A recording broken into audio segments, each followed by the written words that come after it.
Hola, buenos días. Bueno, mire, para ser mejores críticos de nuestras autoridades, también es importante saber cómo criticar. Hay varias reflexiones que me gustaría compartir al respecto, pero aquí me voy a referir solo a un tip en específico. Lo primero que hay que identificar es qué asuntos son de la autoridad y qué asuntos son nuestra responsabilidad antes de cualquier otro análisis. Y no tanto por no ser injustos con ellos a la hora de criticarlos, o sea, eso no me preocupa, sino por no ir a apoyarles algo indebido que pudiera vulnerar nuestros propios derechos. ¿A qué me refiero? Mira, puedes estar de acuerdo con ideas que salen de la boca de los políticos, pero no todo es competencia de la autoridad.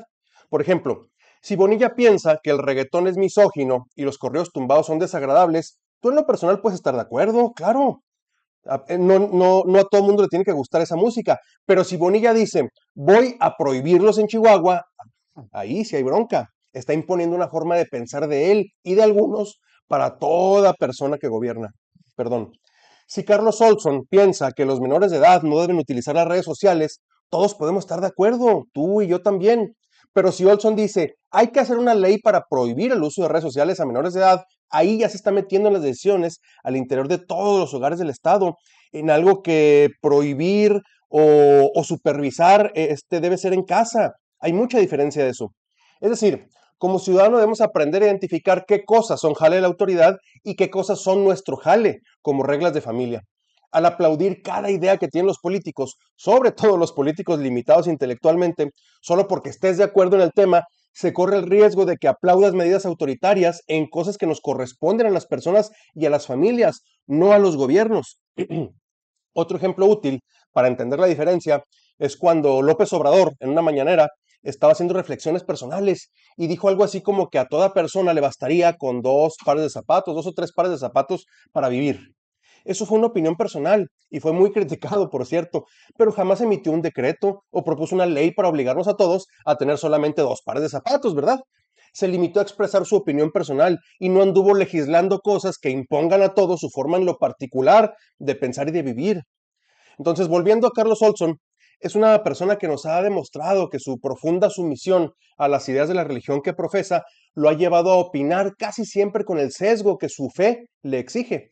Y con ese criterio de pronto lanza ocurrencias misóginas, antiderechos, clasistas o discriminatorias y en sí, moralinas, pues, más que con sentido humano. Obviamente es respetable que sea devoto a la religión de su preferencia, pero cuando él quiere convertir las leyes y códigos en un libro más de la Biblia, entonces sí está afectando a la sociedad, que no tiene por qué apegarse a la fe de una sola persona, de un diputado. Y ese ha sido el estilo de Olson. Tiene la costumbrita de proponer cosas que tienen que ver con su muy personal o familiar forma de pensar, se trate o no de religión, ¿eh? Y obviamente nadie le explicó que ser autoridad se trata justamente de todo lo contrario. Es respetar e incluso querer la diferencia.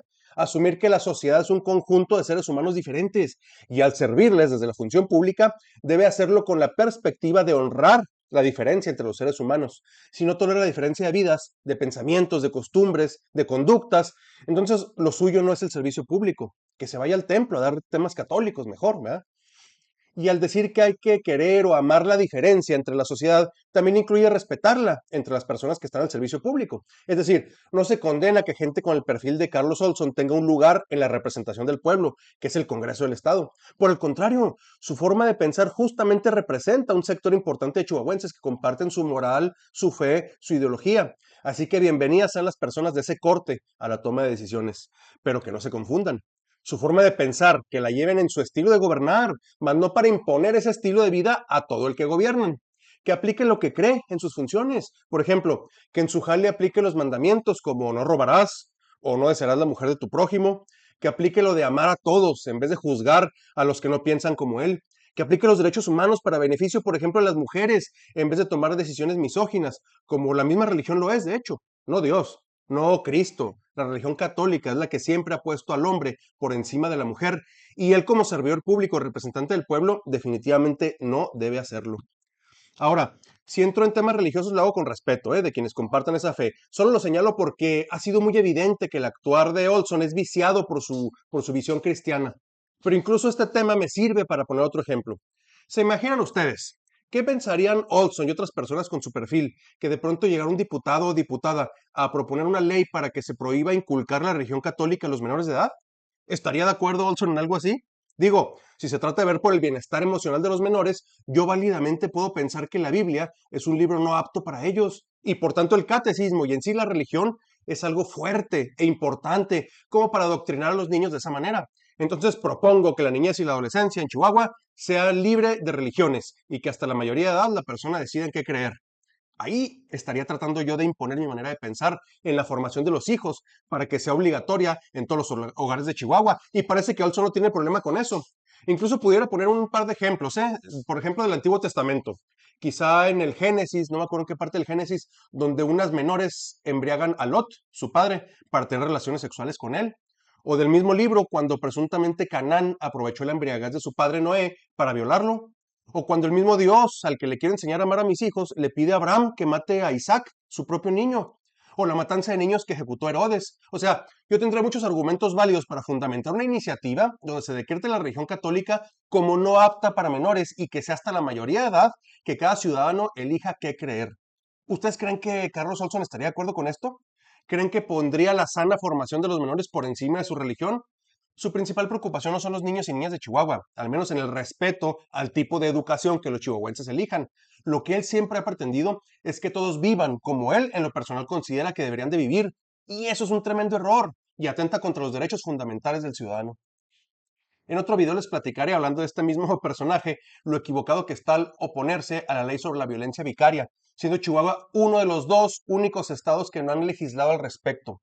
Como de costumbre, Chihuahua atrasado en los temas sociales importantes.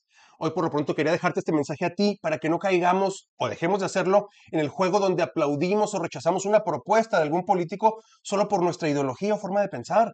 Primeramente hay que identificar si la barrabasada que ese político propone no va en contra de los derechos humanos, si no es autoritaria, si es parte de sus funciones como autoridad y si no se estará metiendo en cosas que no son de su competencia. Hay cosas que son responsabilidad de nosotros. Por eso insisto en el principio de prohibido prohibir. Para el político limitado es más fácil prohibir que buscar soluciones de fondo. Y como padres de pronto caemos en el mismo error, ¿eh? O sea, lo ideal es trabajar con las estructuras mentales de nuestros hijos para prepararlos a enfrentar las amenazas externas, no prohibirlo todo para evitarles conocerlas. Pero para gente como Olson, pues qué hueva formar y educar, mejor lo prohíbo todo. O sea, si me pongo a barrer, echo la basura abajo del tapete en lugar de recogerla, ¿no? Prohibir es ocultar, es pretender negar la existencia de algo, es invisibilizar un hecho, positivo o negativo. Y al hacerlo, estamos negando a los hijos la posibilidad de generar una reflexión, un pensamiento y por tanto una postura de determinado fenómeno social o hasta natural.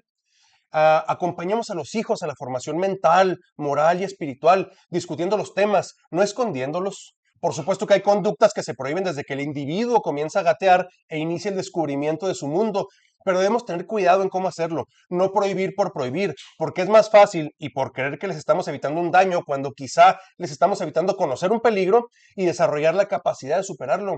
Cuidemos eso en casa, pero sobre todo debemos cuidarnos de los gobernantes que con supuestas buenas ideas o intenciones pretenden prohibirnos cosas que nos corresponden en lo individual.